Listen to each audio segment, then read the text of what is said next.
আসসালামু আলাইকুম ভিউয়ার্স। তো আমি কিছুদিন আগে পদ্ম ফুলের টিউবারগুলা এই গামলাতে সেট আপ করেছিলাম। তো আপনারা জানেন, তো মূলত পদ্ম ফুলের টিউবারগুলা সেট করার 20 থেকে 25 দিনের মধ্যে ভালো পাতা বের হয় এবং আপনার গামলা ভর্তি হয়ে যায়।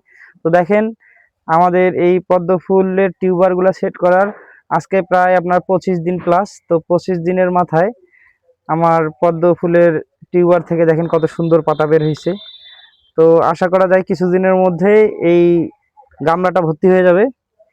তো এই সিজনে পদ্ম ফুল পাবো কিনা এখনো জানি না। তো দেখি, আল্লাহ ভরসা, যদি পদ্ম ফুলের কলি বের হয় তাহলে অবশ্যই আপনাদেরকে আপডেট দিব।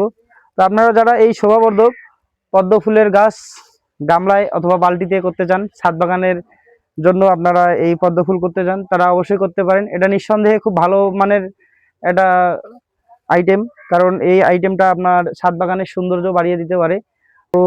ধন্যবাদ দর্শক বন্ধুরা, আপনাদের সকলের শারীরিক সুস্থতা কামনা করে আমার ভিডিওটি আজকে এখানেই শেষ করছি। আল্লাহ হাফেজ।